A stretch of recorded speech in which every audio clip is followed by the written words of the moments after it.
Pintu mobil biru muda itu dibanting begitu keras sampai getarnya terasa di halaman rumah mewah yang luas. Udara sore mendadak tegang, seperti ikut menahan napas. Seorang wanita cantik kaya raya berdiri di dekat kap mobil. Tubuhnya kaku, rahangnya mengeras, dan amarahnya seperti api yang tak mau padam. Ia melepas kacamata hitamnya dengan gerakan kasar, memperlihatkan sepasang mata tajam yang seolah bisa mengiris harga diri siapapun yang berdiri di depannya. Ia masuk kembali ke kursi pengemudi, memutar kunci sekali lagi, berharap suara mesin segera menyambar, berharap dunia kembali tunduk pada kehendaknya. Tapi yang datang hanya kesunyian. Tidak ada dengung, tidak ada getaran, tidak ada nyala. Hanya diam yang memalukan, diam yang seperti menertawakannya tepat di depan semua orang. Tidak mungkin, gumamnya lirih, lalu telapak tangannya menghantam setir dengan kesal. Ia keluar lagi, menatap mobil itu seakan mobil pun telah berani mengkhianatinya. Suaranya meledak, menggema di antara dinding rumah dan taman yang rapi. Ini mobil jutaan, baru diservis. Kalian kerja pakai otak atau apa? Para pembantu dan satpam berlarian mendekat, tapi mereka berhenti di jarak aman, menunduk, tidak berani menatap wajahnya. Mereka tahu saat Laila Nurlaini marah, kata-katanya lebih tajam dari pisau. Satu kalimatnya bisa membuat seseorang gemetar berhari-hari. Aku punya meeting dengan klien terbesar hari ini, bentaknya. Kalau aku terlambat, kalian tahu berapa kerugian yang kutanggung. Tak ada jawaban. Yang ada hanya kepala tertunduk dan napas yang ditahan.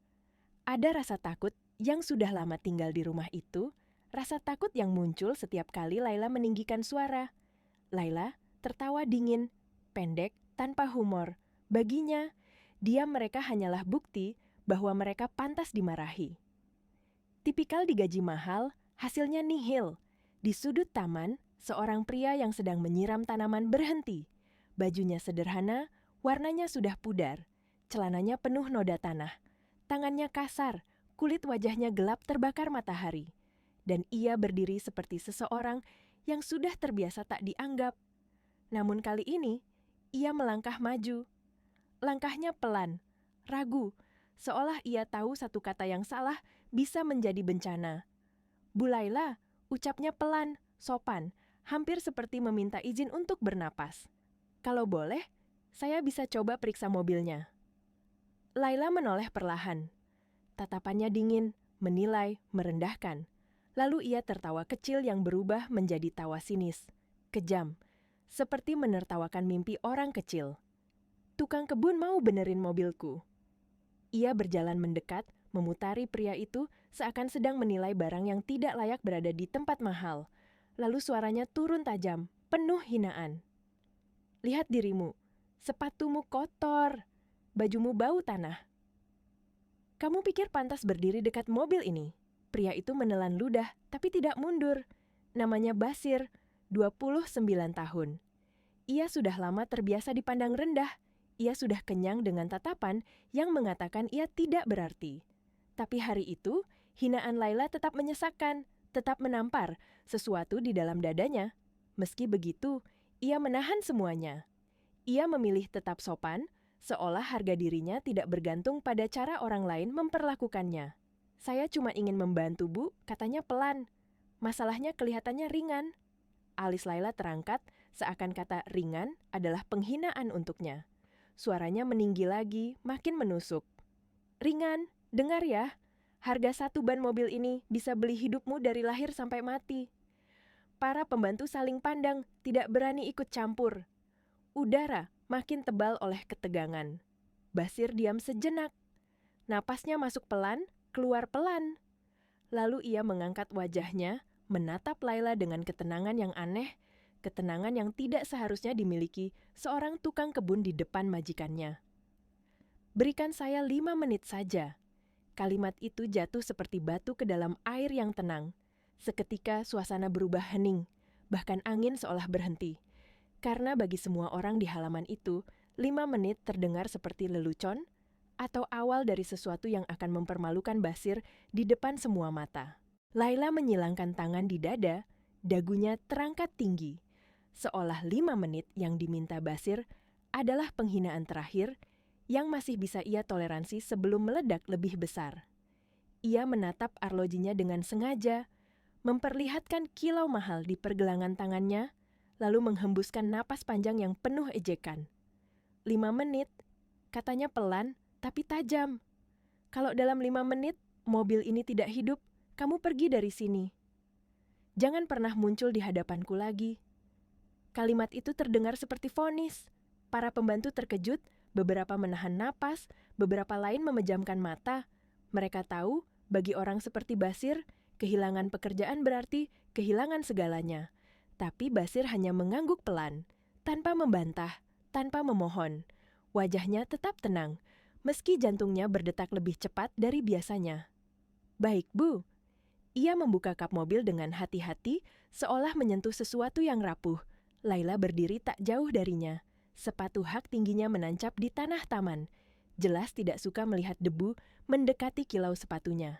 Matanya mengikuti setiap gerakan Basir, mencari kesalahan, menunggu momen untuk menertawakan kegagalannya. Basir memeriksa aki, menyentuh kabel dengan jari-jarinya yang kasar. Ia menunduk, mendengarkan, mencium aroma mesin yang panas. Di kepalanya, potongan-potongan pengalaman lama berputar pelan. Dulu, sebelum ia menjadi tukang kebun, ia sering menghabiskan malam di bengkel kecil milik ayahnya. Belajar mengenali suara mesin, bau oli, dan getaran halus yang hanya bisa dirasakan oleh orang yang benar-benar peduli. 1 menit berlalu. Laila mengetuk lantai dengan ujung sepatunya. Suara ketukan itu terdengar seperti hitungan mundur. Wajahnya mulai menunjukkan rasa jengkel yang tak sabar. "Kamu lama sekali," katanya sinis. "Jangan sok serius. Kalau tidak bisa bilang saja." Basir tidak menjawab. Ia hanya mengencangkan satu kabel yang tampak sedikit longgar, lalu mengelap tangannya di celana. Napasnya tetap teratur, matanya fokus, seolah dunia di sekelilingnya menghilang. 2 menit. Salah satu pembantu perempuan melirik jam di dinding rumah, lalu kembali menunduk. Ia ingin sekali berharap Basir berhasil, bukan karena mobil itu, tapi karena ia ingin melihat Bu Laila terdiam walau hanya sebentar. 3 menit. Laila menghela napas keras, lalu memalingkan wajah seakan sudah bosan dengan sandiwara ini. Ia mengeluarkan ponselnya, mulai mengetik cepat, mungkin menyusun kata-kata marah untuk seseorang yang belum tentu bersalah. Basir menutup kap mobil, lalu berdiri sejenak. Ia memejamkan mata, menarik napas dalam, seperti seseorang yang sedang menenangkan diri sebelum melompat ke air dingin. Lalu, ia membuka pintu mobil dan duduk di kursi pengemudi. 4 menit. Jantung Basir berdegup di telinganya sendiri. Ia memutar kunci perlahan. Sekali, 2 kali. Hening. Laila tertawa kecil, puas hampir menang. "Sudah kelihatan," katanya. "Aku sudah bilang."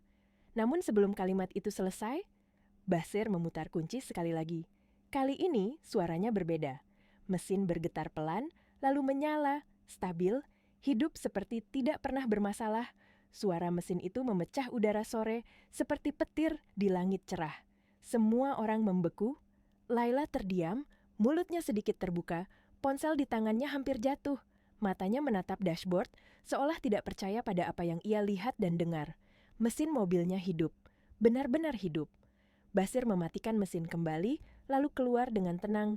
Ia berdiri di samping mobil, menunduk sopan, seperti tidak terjadi apa-apa. "Sudah bisa dipakai, Bu. Kabelnya tadi longgar sedikit."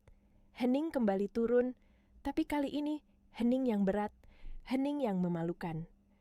Laila merasa panas merambat ke wajahnya. Ada sesuatu yang bergetar di dalam dadanya, bukan marah, tapi rasa tersinggung yang lebih dalam, rasa bahwa ia baru saja dipatahkan oleh seseorang yang selama ini ia anggap tidak berarti. 5 menit belum habis. Laila berdiri kaku di tempatnya. 5 menit belum habis, tapi harga dirinya terasa runtuh lebih cepat dari detik yang berjalan. Ia menatap Basir seolah pria itu baru saja melakukan sihir, sesuatu yang tidak seharusnya bisa dilakukan oleh seorang tukang kebun dengan baju kotor dan tangan penuh tanah. Ini, Kebetulan saja, katanya cepat, seperti ingin meyakinkan dirinya sendiri. Jangan berpikir kamu hebat hanya karena satu keberuntungan.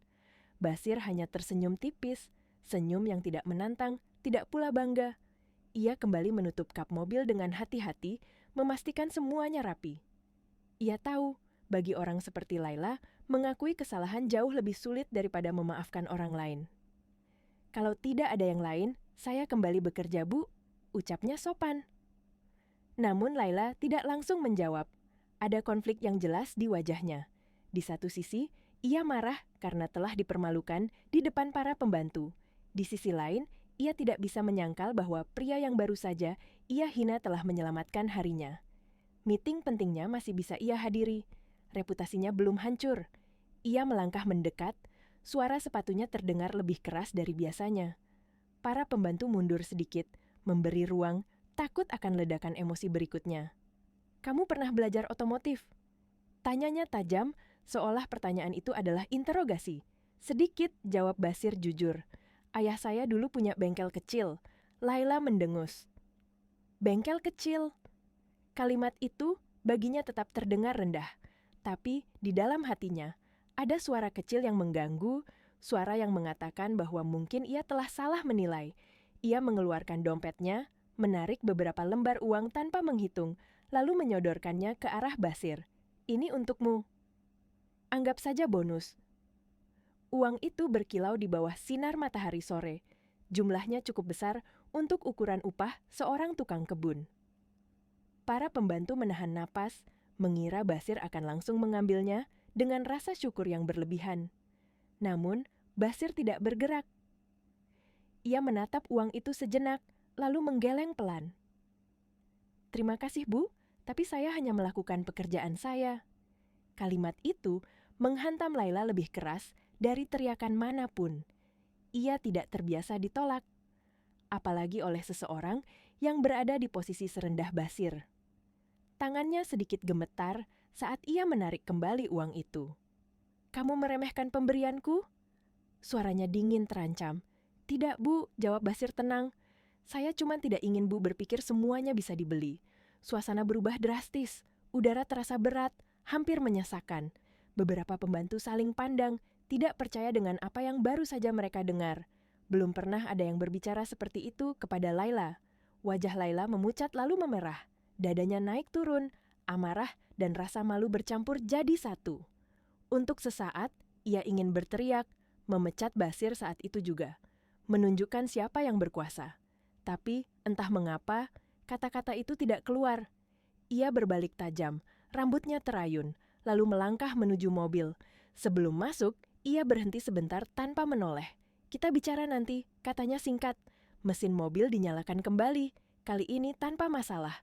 Mobil itu melaju keluar halaman, meninggalkan debu tipis dan keheningan yang panjang.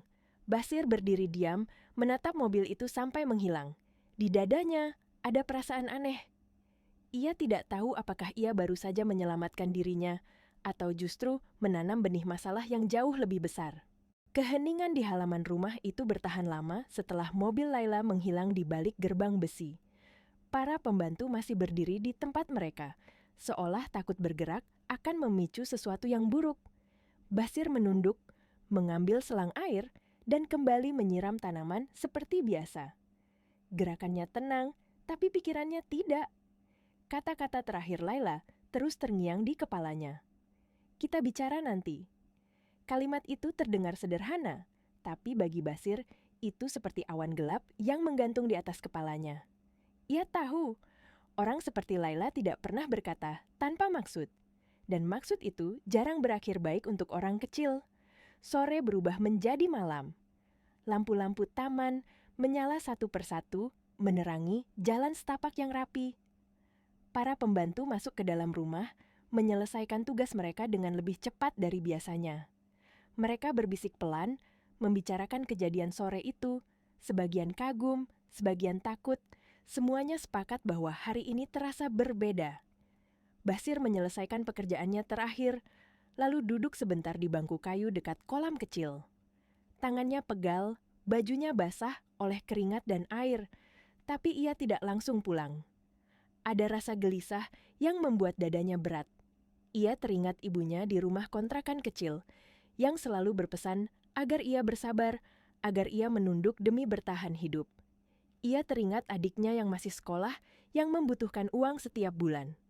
Semua itu membuatnya bertanya-tanya, apakah sikapnya tadi adalah keberanian atau kebodohan?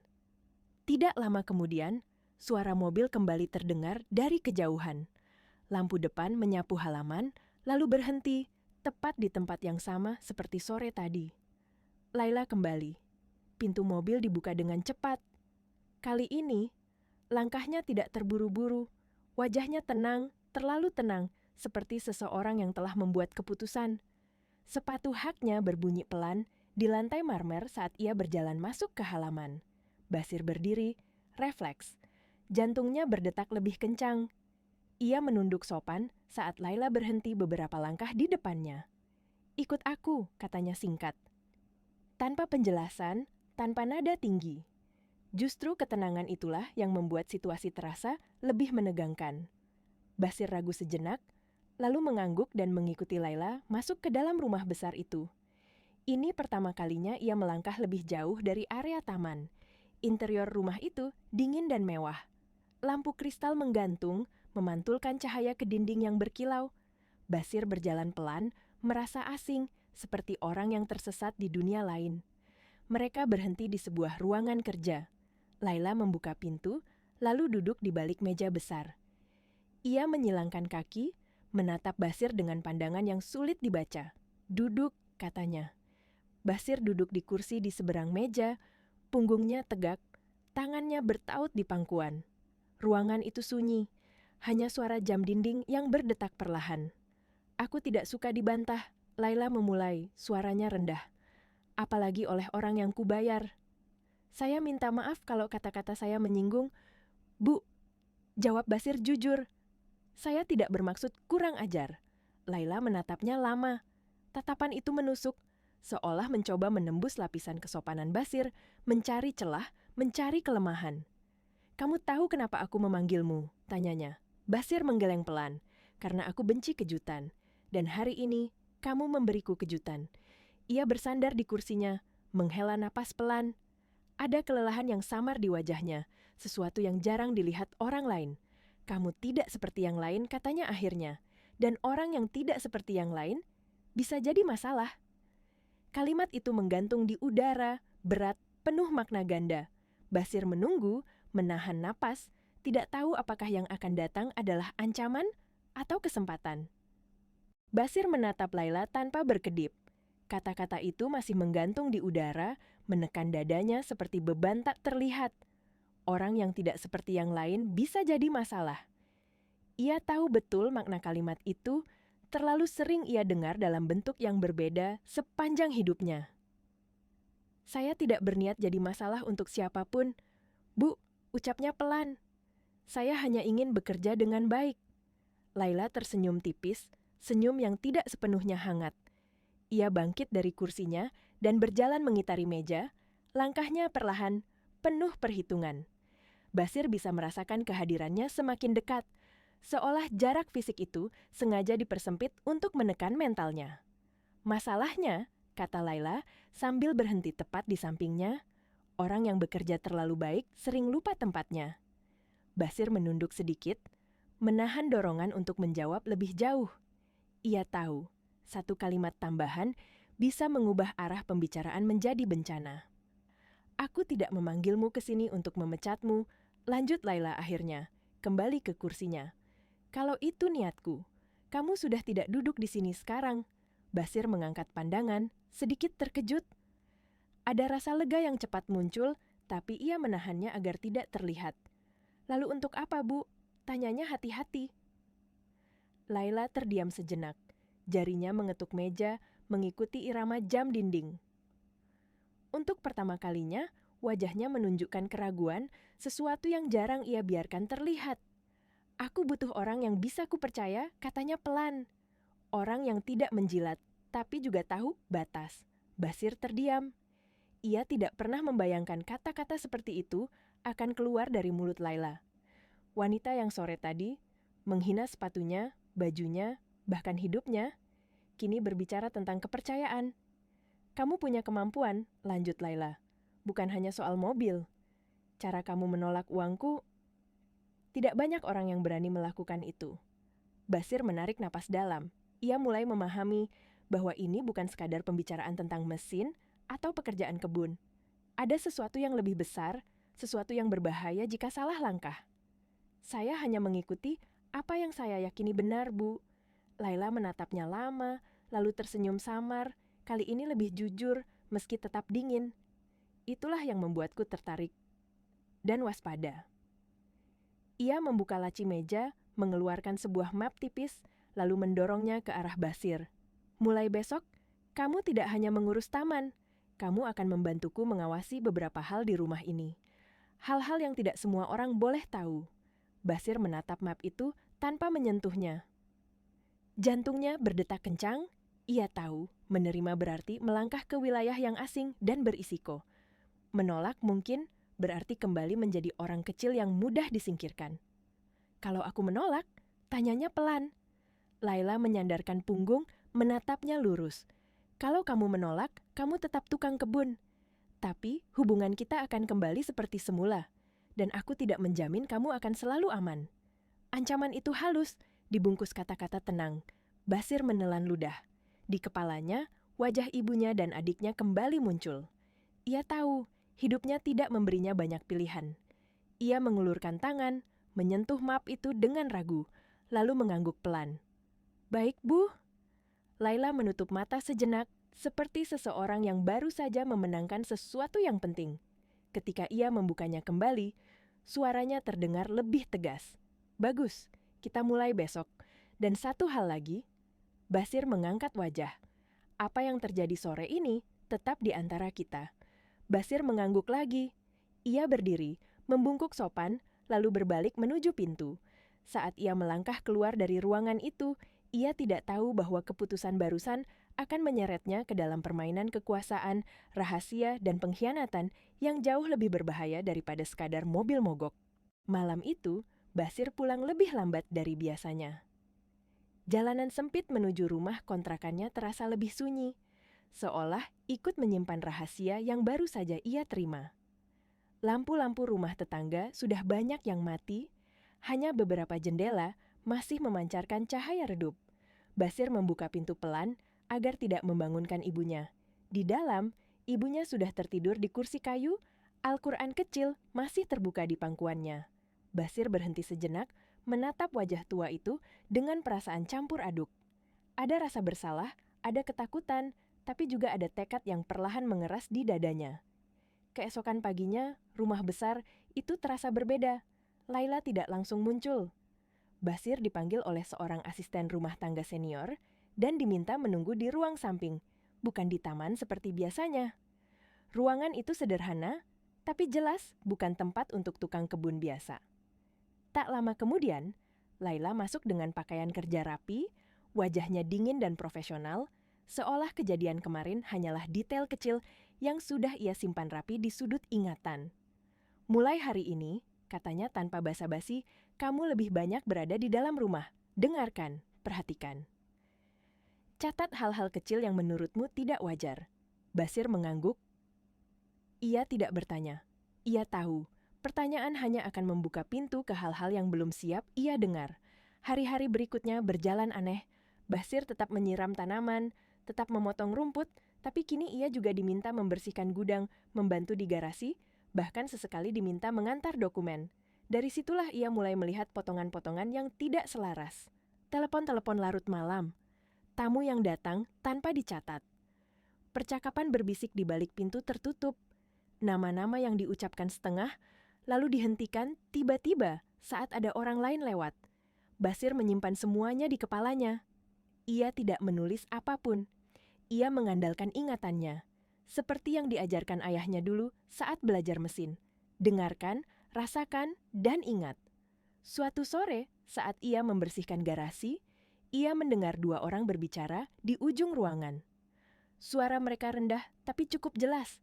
Kalau Laila tahu soal ini, kita habis, kata salah satu suara. Dia tidak akan tahu.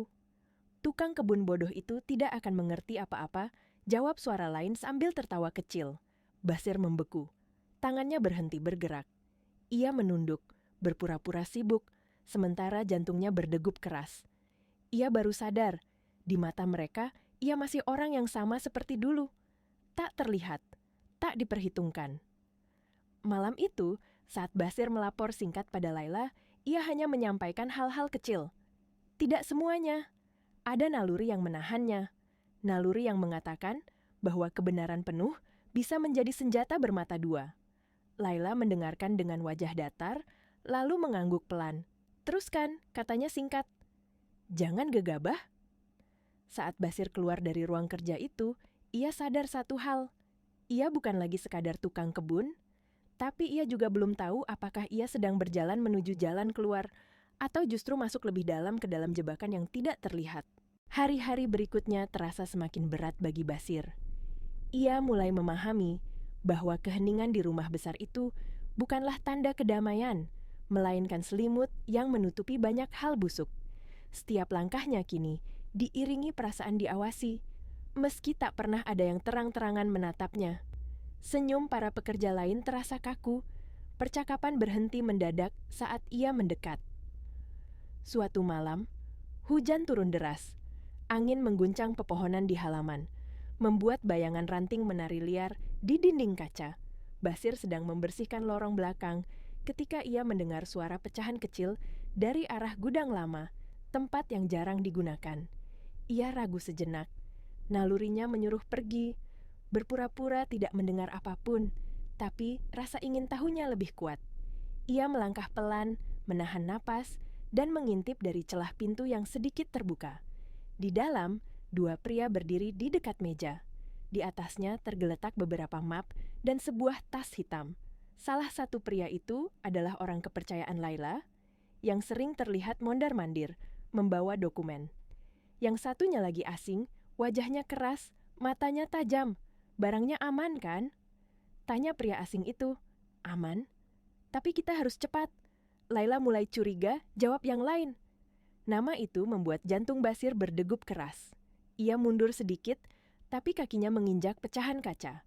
Bunyi kecil itu terdengar seperti ledakan di tengah hujan. Keduanya menoleh bersamaan. Siapa di luar? Teriak salah satu dari mereka. Basir tidak punya waktu untuk berpikir panjang. Ia berbalik dan berjalan cepat menjauh, memaksa langkahnya tetap terlihat wajar. Ia kembali ke lorong utama, mengambil kain lap, berpura-pura membersihkan lantai. Beberapa detik kemudian, salah satu pria itu muncul. Matanya menyipit, menatap Basir dari ujung kepala sampai kaki. Kamu dengar sesuatu? Tanyanya dingin. Tidak, Pak, jawab Basir cepat tapi sopan. Hujannya keras, mungkin suara dari luar. Pria itu menatapnya lama, lalu mendengus dan pergi. Basir baru menyadari telapak tangannya basah oleh keringat. Ia tahu, satu kesalahan kecil lagi bisa membuat semuanya berakhir. Malam itu, ia tidak langsung melapor pada Laila. Bukan karena ia ingin menyembunyikan kebenaran, tapi karena ia sadar bukti tanpa waktu yang tepat bisa berbalik menjadi senjata yang mematikan. Ia duduk sendirian di kamar kecilnya, mendengarkan hujan yang masih turun. Di benaknya, pertanyaan demi pertanyaan muncul. Siapa yang berkhianat? Seberapa dalam permainan ini? Dan yang paling menakutkan, apakah Laila benar-benar berada di sisi yang bersih? Basir menatap langit-langit, napasnya berat. Ia sudah terlalu jauh untuk mundur. Dan ia mulai menyadari, keberaniannya hari itu di halaman rumah bukanlah apa-apa dibandingkan badai yang sedang mendekat. Keesokan harinya, suasana rumah terasa lebih dingin dari biasanya. Bukan karena udara, melainkan karena tatapan-tatapan yang terasa lebih tajam. Basir bisa merasakan perubahan itu sejak pagi. Langkah kaki para pekerja lebih cepat, suara mereka lebih pelan, dan setiap pintu tertutup rapat seolah menyembunyikan sesuatu. Laila belum terlihat sampai siang. Ketika akhirnya ia muncul, wajahnya tegang, rahangnya mengeras. Ia memanggil Basir tanpa banyak kata dan memintanya masuk ke ruang kerja. Pintu ditutup rapat.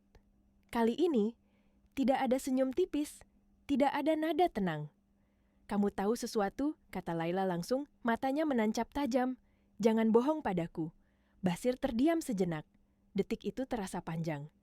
Ia tahu, inilah momen yang akan menentukan segalanya. Terlalu sedikit bicara, ia dicurigai. Terlalu banyak bicara, nyawanya bisa jadi taruhan. Tadi malam saya mendengar orang di gudang lama, katanya akhirnya. Mereka menyebut nama ibu. Laila membeku. Untuk sepersekian detik, topeng dingin itu retak. Tangannya mengepal pelan di atas meja. Apa yang mereka bicarakan? Suaranya rendah, hampir bergetar. Basir menceritakan apa yang ia dengar tanpa menambah atau mengurangi tentang tas hitam, tentang map, tentang kata cepat dan aman. Laila mendengarkan dalam diam. Wajahnya semakin pucat. Jadi benar, gumamnya lirih, lebih pada dirinya sendiri.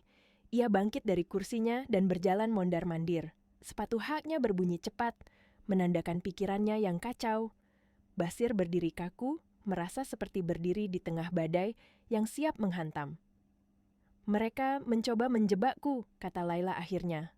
Dan kamu berdiri di tengahnya. Basir menelan ludah. Saya tidak ingin terlibat lebih jauh, Bu. Tapi saya juga tidak bisa pura-pura tidak tahu. Laila berhenti tepat di depannya. Tatapan mereka bertemu. Untuk pertama kalinya, Basir melihat ketakutan nyata di mata wanita itu. Mulai sekarang, katanya pelan tapi tegas, kamu tidak boleh lengah. Apapun yang kamu lihat, apapun yang kamu dengar, laporkan langsung padaku. Tidak ke siapapun yang lain. Basir mengangguk. Ia sadar, garis aman telah lama terlewati. Kini ia bukan hanya saksi. Ia adalah bagian dari permainan. Malam itu, Basir pulang dengan langkah berat. Di dalam hatinya, ada firasat buruk yang terus menguat. Sesuatu akan terjadi. Sesuatu yang tidak bisa dihentikan hanya dengan keberanian atau kejujuran. Dan benar saja, saat ia hampir tertidur, ponselnya bergetar. Nomor tak dikenal. Jangan ikut campur kalau masih ingin hidup. Basir menatap layar ponsel itu lama, napasnya tercekat. Ancaman itu nyata sekarang. Tidak lagi tersembunyi di balik bisikan atau pintu tertutup. Ia mematikan layar dan menatap kegelapan kamar. Dalam diam, ia tahu satu hal. Akhir dari cerita ini tidak akan sederhana, dan siapapun yang lengah akan tumbang. Pagi datang tanpa membawa ketenangan. Basir berangkat kerja dengan perasaan yang jauh lebih berat dari hari-hari sebelumnya. Ancaman semalam masih terngiang jelas di kepalanya. Setiap kata seperti terukir tajam. Jangan ikut campur kalau masih ingin hidup. Kalimat itu membuat dunia terasa lebih sempit, lebih gelap. Di rumah besar itu, suasana berubah drastis. Beberapa pekerja tidak masuk tanpa penjelasan. Gudang lama dikunci rapat. Laila tampak lebih waspada, setiap langkahnya terukur, setiap perintahnya singkat dan tegas. Ia memanggil Basir berkali-kali, memberi instruksi kecil yang tampak sepele, tapi sebenarnya membentuk pola. Sore itu, Laila meminta Basir menemaninya ke sebuah pertemuan di luar rumah. Alasannya sederhana, hanya sebagai sopir cadangan. Namun, dari cara Laila menggenggam tasnya, Basir tahu ini bukan pertemuan biasa. Di tengah perjalanan, mobil mereka melambat. Laila menoleh, wajahnya pucat. Kalau terjadi apa-apa, katanya pelan, kamu langsung pergi. Jangan pikirkan aku. Basir menatap jalan di depan, dadanya sesak. Saya tidak akan meninggalkan ibu. Laila tersenyum singkat, pahit. Kamu terlalu baik untuk dunia seperti ini. Pertemuan itu berlangsung singkat dan tegang. Tidak ada jabat tangan, tidak ada senyum. Hanya tatapan tajam dan kata-kata setengah yang penuh ancaman. Saat mereka kembali ke mobil, Basir merasa ada yang mengikuti. Sebuah motor hitam muncul di kaca spion, menjaga jarak dengan rapi. Pegang kemudi lebih kuat, kata Laila pelan. Tiba-tiba, motor itu menyalip dan berhenti mendadak di depan mereka. Dua pria turun, wajah tertutup helm. Situasi berubah dalam hitungan detik. Basir menginjak rem, jantungnya seperti hendak meloncat keluar. Salah satu pria mendekat, mengetuk kaca dengan kasar. Ini peringatan terakhir. Laila membuka kaca sedikit. Suaranya dingin namun bergetar. Aku tidak takut. Pria itu tertawa singkat. Kita lihat nanti. Mereka pergi secepat datangnya, meninggalkan debu dan keheningan yang menyesakan. Basir menggenggam setir, Telapak tangannya gemetar. Setelah kejadian itu, Laila terdiam lama. Saat akhirnya ia bicara, suaranya lebih lembut dari biasanya. "Kalau aku jatuh, kamu jangan ikut jatuh bersamaku." Basir menggeleng pelan. "Saya sudah terlalu jauh." Malam itu, saat mereka kembali ke rumah, Laila memberikan sebuah flash disk kecil pada Basir. "Simpan ini. Kalau sesuatu terjadi padaku, serahkan pada orang yang tepat." Basir menerima benda kecil itu dengan tangan gemetar. Ia tahu ini bukan lagi soal pekerjaan, ini soal hidup dan mati. Di kamar kecilnya malam itu, Basir menatap flash disk di tangannya lama sekali. Ia tidak tahu apa isinya, tapi ia tahu satu hal. Bagian terburuk dari cerita ini belum datang, dan ia berada tepat di tengahnya.